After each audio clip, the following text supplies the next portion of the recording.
आज का टॉपिक है अपना electric field due two point charge. ठीक है, इलेक्ट्रिक फील्ड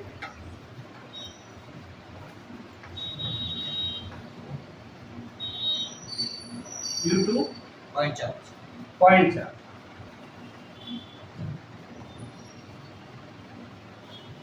कुछ पॉइंट को आप लोगों को ध्यान से देखना होगा और समझना होगा। ये अगर मान लो हम ठीक से देख लेते हैं तो आप इसके अंदर गॉस लॉ की जो भी एप्लीकेशन है वो सारी के सारी आप लोगों को समझ में आ जाएगी। ठीक है, ध्यान से देखना क्या करना है। सबसे पहले हमारे पास ये पॉइंट चार्ज, सारा चार्ज एक ही पॉइंट के ऊपर है, कंसंट्रेट है, और इस पॉइंट चार्ज से कुछ डिस्टेंस r के ऊपर एक पॉइंट P है जिसके ऊपर हमें इलेक्ट्रिक फील्ड की इंटेंसिटी का मतलब है कि वो जो पॉइंट P है और ये प्लस Q चार्ज, पहली बात तो पॉइंट P है वो इसके इलेक्ट्रिक फील्ड में, पॉइंट P किस में है? इलेक्ट्रिक फील्ड में। और ये इलेक्ट्रिक फील्ड के अंदर है तो ये या तो फोर्स ऑफ अट्रैक्शन फील करेगा या फिर फोर्स ऑफ रिपल्सन फील करेगा। सही है, डिपेंड करेगा ये लाइक चार्ज है या अनलाइक चार्ज। तो सीधी सी बात है, ये पॉजिटिव चार्ज है और ये चार्ज हम यूनिट चार्ज रखते हैं। यूनिट चार्ज क्या होता है? Positive, always positive. ठीक है, मैग्नीट्यूड होता है इसका 1.6 × 10⁻⁹ ये Q0 रखा। ठीक है, ये कंसीडर किया हमने, रखने की जरूरत नहीं है, ऐसा सोच लो कि भाई हमने रखा होगा। ये चार्ज और ये चार्ज दोनों कैसे हैं? लाइक चार्ज, एक दूसरे को क्या करेंगे? रिपेल करेंगे। अगर रिपेल करेंगे तो ये इस लाइन के जो इन दोनों को जोड़े उसके अलोंग एक फोर्स फील करेगा, ये Q0 चार्ज, वो टुवर्ड्स होगा या फिर अवे फ्रॉम पॉजिटिव चार्ज होगा। Away from positive charge. हम कर रहे हैं electric field due two point charge. ठीक है, गॉस लॉ की एप्लीकेशन है ये, और हमें गॉस लॉ का यूज लेना हो, उपयोग करना हो, तो इसके लिए कुछ पॉइंट बता रहे हैं, वो आगे सारी एप्लीकेशन में काम आएंगे, सभी के सभी। कैसे? सबसे पहला पॉइंट क्या है? सबसे पहला पॉइंट है कि हमें गॉस लॉ के लिए सरफेस बनानी है, गॉसियन सरफेस। ठीक है, अप्लाई करेंगे तो गॉसियन सरफेस के बिना नहीं होगा, क्योंकि गॉस लॉ क्या कहता है कि फाई इक्वल टू होता है हमारे पास Q/ε0। ये Q कौन सा है? जो इस गॉसियन सरफेस के अंदर जो चार्ज है वही लेना है, बाहर वाला चार्ज नहीं लेना है। सही है क्या? यस, केवल अंदर वाला चार्ज लेना है, बाहर वाला चार्ज नहीं लेना। तो ये अगर अप्लाई करना होगा तो हमें एक क्लोज सरफेस की जरूरत पड़ेगी, और इस क्लोज सरफेस को गॉसियन सरफेस कहते हैं। ठीक है, पॉइंट को याद रखना, पॉइंट को ठीक से याद रखोगे तो आगे के सारे अपना आप कर पाओगे। एक मैं बताऊंगा, आगे के सारे कर पाओगे, हो जाएंगे, मतलब इजी लगेंगे।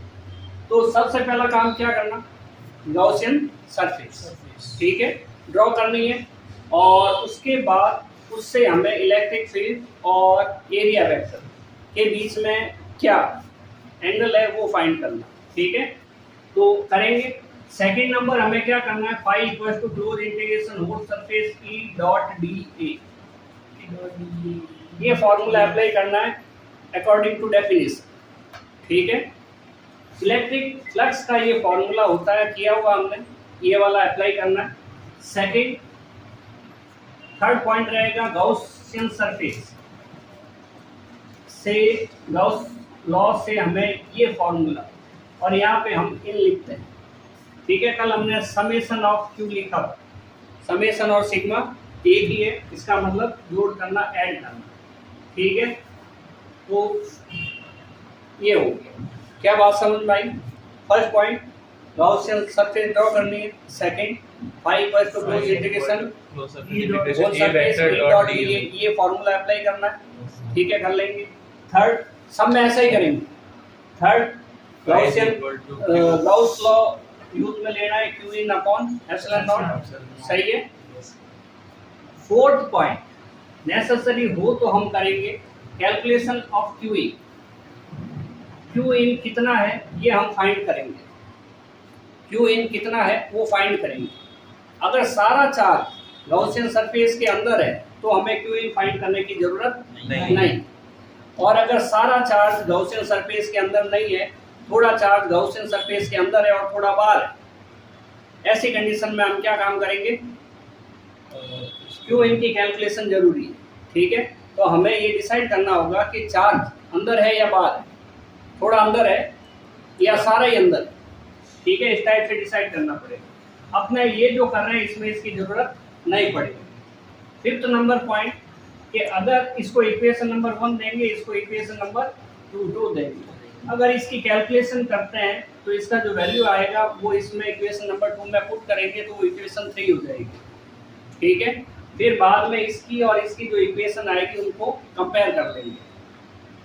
लेफ्ट हैंड साइड इक्वल होगी तो राइट हैंड साइड भी इक्वल होगी। देखो फाइव फाइव है तो राइट हैंड साइड भी तो इक्वल ही है। ठीक है, तो ऐसा है, तो कंपेयर करेंगे। ठीक है, कंपेयर करेंगे तो हमारे पास फाइनल फॉर्मूला आ जाएगा। ये तो हमने आपको बताया प्रोसेस, इसको माइंड में एक बार सेट कर लो, रिवाइज कर लो। गॉसियन सरफेस ड्रॉ करना, y equals to close integration whole surface E dot D formula लगाना। ठीक है, थर्ड गॉस लॉ लगाना, क्यू इन अपॉन एप्सिलॉन 0। फिर क्यू इन की कैलकुलेशन करनी है या नहीं करनी है डिसाइड करना। करनी है तो करेंगे, और करेंगे तो ये वैल्यू इसमें पुट करेंगे, इक्वेशन थर्ड आ जाएगी। और इक्वेशन थर्ड नहीं आती है तो इक्वेशन 1 और सेकंड को कंपेयर कर लेंगे, फाइनल फॉर्मूला। एक सवाल करेंगे, दूसरा अपना आप आ जाएगा। देखते हैं, तो याद करो फर्स्ट पॉइंट क्या था अपना, गॉसियन सरफेस ड्रॉ करना। तो गॉसियन सरफेस जो होगी वो हमेशा उस फील्ड उस पॉइंट से निकलेगी जहां से हमें इलेक्ट्रिक फील्ड की इंटेंसिटी फाइंड करना है। तो देखो ये गॉसियन सरफेस बनाया, वो कहां से गुजर रही है, P से गुजर रहा है, क्योंकि P पॉइंट के ऊपर ही हमें इलेक्ट्रिक फील्ड की इंटेंसिटी निकालनी है। अब इस पॉइंट के ऊपर जो P चार्ज रखा हुआ है, positive unit charge, test charge कहते हैं उसको, वो हमेशा पॉजिटिव होता है। तो वो पॉजिटिव है तो ये भी पॉजिटिव है, लाइक चार्ज हो गए। अट्रैक्ट या रिपेल, अगर रिपेल करेंगे तो पास आएंगे, दूर जाएंगे, दूर जाएंगे तो इसका फील्ड की डायरेक्शन इधर की साइड, ये इलेक्ट्रिक फील्ड की डायरेक्शन होगी। सही है क्या? Yes sir. इसके ऊपर हम एक स्मॉल एरिया कंसीडर करते हैं, एक्सट्रीमली स्मॉल। ठीक है, इसको आप DA मान सकते हो या DS भी मान सकते हो, हम यहाँ DA लेके चलेंगे। ठीक है, तो ये हो गया हमारे पास DA वेक्टर। एरिया वेक्टर की डायरेक्शन हमेशा परपेंडिकुलर टू द सरफेस होती है। सही है, जैसे ये वाला बोर्ड है, इसकी डायरेक्शन इधर की साइड होगी। यस। ठीक है, ये अपने पास फर्स्ट है, इसकी डायरेक्शन अपवर्ड होगी एरिया वेक्टर की। जो ये सतह है, सरफेस है, उसके 90 डिग्री। तो DA और E के बीच में एंगल कितना है? 90। हाँ, नहीं 180।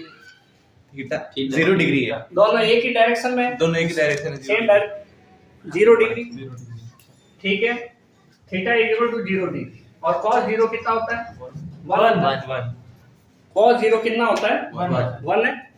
तो ऐसे कंडीशन हमारा यही काम रहेगा। जो भी एप्लीकेशन हम करेंगे, जैसे अभी बोल रहे थे ना कि कंडक्टर है, नॉन कंडक्टर है, वायर है, ठीक है, सीट है, सीट में भी कंडक्टर है, नॉन कंडक्टर है, किसी में भी करो रूल यही रहेंगे जो अभी बताए। ठीक है, तो एंगल आ गया अपने पास। ठीक है, तो पहला सेकंड पॉइंट क्या था? phi is equal to closed surface integration A integration vector dot DA A vector dot DA vector dot है अपने पास, डॉट प्रोडक्ट। ठीक है, डॉट प्रोडक्ट। अब डॉट प्रोडक्ट है, डॉट हटेगा तो क्या आएगा? cos cos आएगा।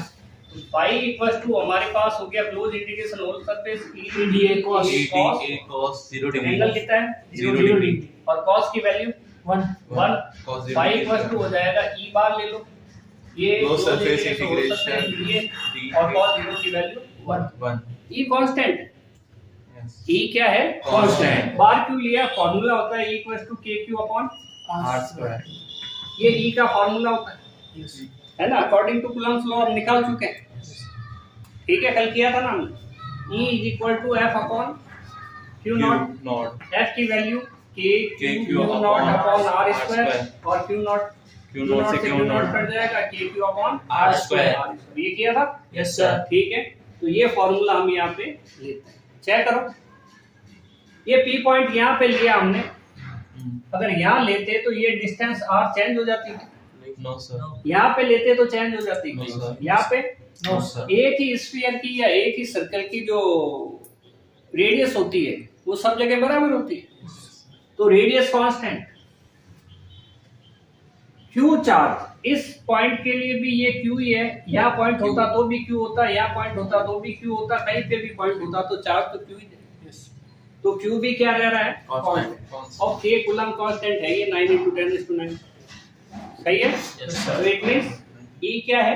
कांस्टेंट। Constant. जब राइट हैंड चीजें सारी कांस्टेंट है तो उसको मल्टीप्लाई करेंगे, मतलब डिवाइड करेंगे, तो वो भी वैल्यू भी तो कांस्टेंट ही आएगी। Yes. तो ये भी क्या है? Constant. कांस्टेंट है बेटा। Yes. तो इसका मतलब ये हमने अभी आपको बताया कि ई जो है वो कांस्टेंट, और कांस्टेंट है तो उसको हम समेशन के इंटीग्रेशन के साइड से बाहर निकाल सकते हैं। अब फाई इक्वल्स टू ई, ये जो वैल्यू है डी ए वो ए बन जाएगी। सोचो कि हम यहाँ पे एक एरिया लेते हैं, हम दूसरा लेंगे, फिर तीसरा लेंगे, चौथा, पांचवा, छठा, सातवां, आठवां, ठीक है। तो ऐसे ऐसे सब एरिया को ऐड कर देंगे। इंटीग्रेशन का मतलब क्या? जोड़ कर देंगे। जोड़ करेंगे तो कितना आएगा? जितना टोटल होगा उतना ही तो आएगा। और इसका टोटल एरिया कितना? ए। और ए की वैल्यू जो होती है वो 4πr² होती है। ए की वैल्यू कितनी होती है? 4πr²। ठीक है, एरिया ऑफ स्फीयर सरफेस। हम इसको थोड़ा और समझते हैं कि हमने एक फुटबॉल ले ली, प्लेन, सपोज व्हाइट कलर, उसके ऊपर एक स्मॉल एरिया कंसीडर करना है।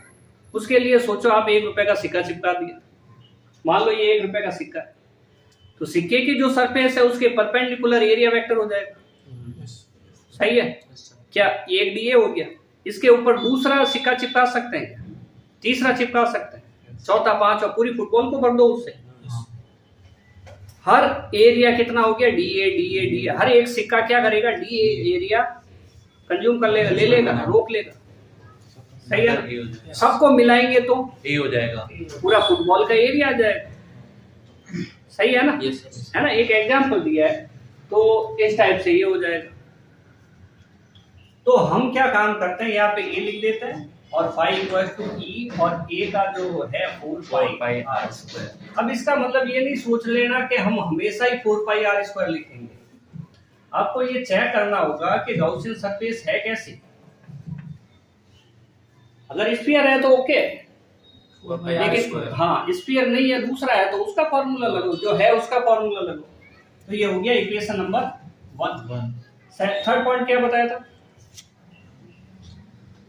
Q in upon the epsilon naught। ठीक है, अकॉर्डिंग टू गॉसियन सरफेस, ये Gauss law. sigma submission q upon epsilon Q in upon epsilon not. Summation लगाते हो तो भी बात वही है, क्यू इनसाइड कर दिया, इन मतलब पूरा आ गया, जितना भी चार्ज होगा वो हो जाए। समेशन तब लगाते हैं जब बहुत सारे चार्ज हो, और अपने यहाँ पे कितना है? एक ही चार्ज। बहुत सारे चार्ज मतलब Q1 Q2 Q3 Q4, तब अपने को अलजेब्रिक सम करना पड़ेगा ना, बाकी अभी तो जरूरत नहीं है। ठीक है, इक्वेशन नंबर क्या करें? क्या इसमें हमें Q इन की कैलकुलेशन की जरूरत पड़ेगी? Q इन की कैलकुलेशन की जरूरत पड़ेगी क्या? जो चार्ज है वो सारा का सारा अंदर ही है ना। Q इन की कैलकुलेशन तब करते हैं जब कुछ चार्ज गॉसियन सरफेस, इसको गॉसियन सरफेस ले लेते हैं, और कुछ चार्ज इसके बाद। अभी क्या कंडीशन है? अभी अंदर ही है, सारा अंदर ही है, सारा अंदर है, तो हमें इसको कैलकुलेट करने की जरूरत नहीं है। तो कंपेयर करें, comparing by equation first and second. E into 4πr²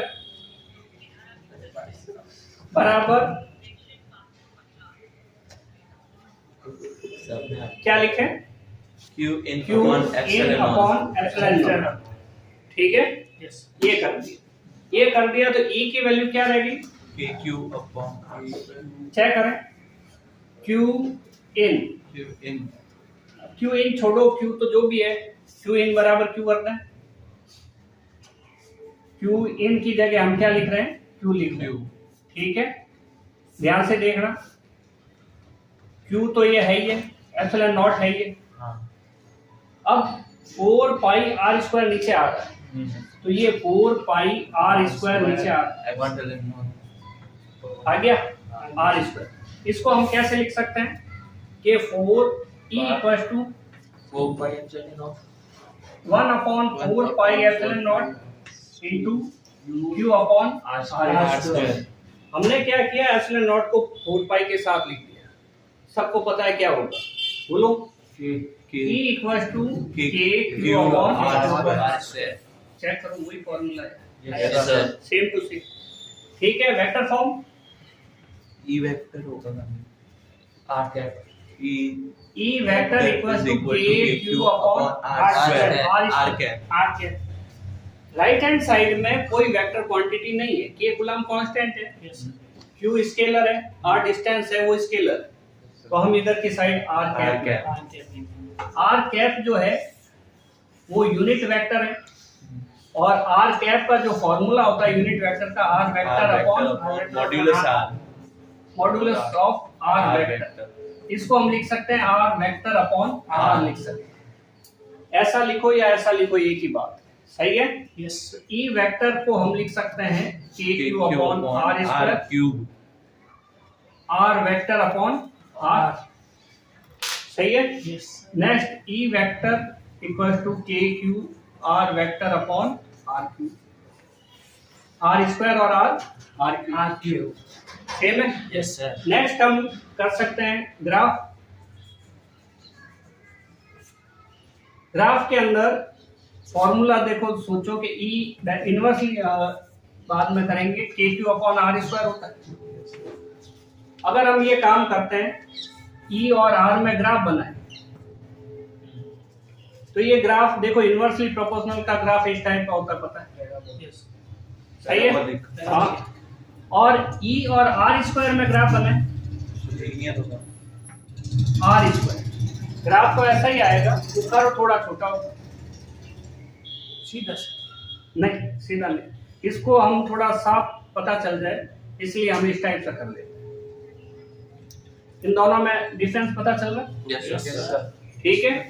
अगर हम ई और 1 अपॉन आर स्क्वायर में ग्राफ बनाते हैं, चेक करो, ई 1 अपॉन आर स्क्वायर, हम बात कर रहे हैं ई को वाई एक्स पे और इसको एक्स एक्स पे।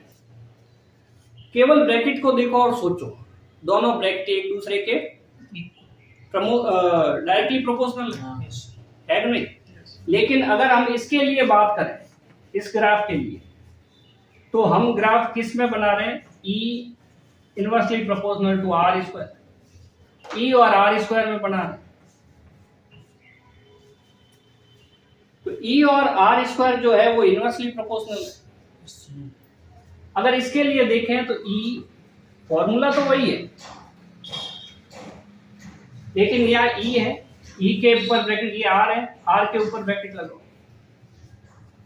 केवल ब्रैकेट को देखो, ई जो है वो आर के स्क्वायर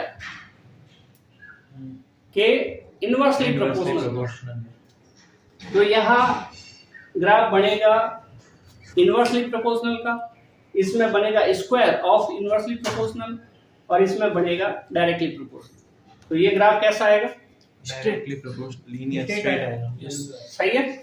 तो हम एक अलग अलग टाइप से ग्राफ बना सकते हैं। सिंपल सा, एक बार ऑटो देख लो, हमने शुरू में जो पॉइंट बताए हैं वो एज इट इज है। सबसे पहला गॉसियन सरफेस ड्रॉ करना, उसके बाद ये जो एज्यूम करना, एक एक्सट्रीमली स्मॉल एरिया एज्यूम करना, उसके ऊपर गॉसियन सरफेस के ऊपर एंगल फाइंड करना बिटवीन ई एंड डी है। एंगल फाइंड करने के बाद ये फॉर्मूला लगाना yes according to definition. Next Gauss law according to Gauss law. Q in की कैलकुलेशन अगर रिक्वायर्ड है तो करो, नहीं रिक्वायर्ड है तो जाने दो, कंपेयर कर लो, बाय कंपेयरिंग फॉर्मूला आ जाएगा, यस सर ठीक है।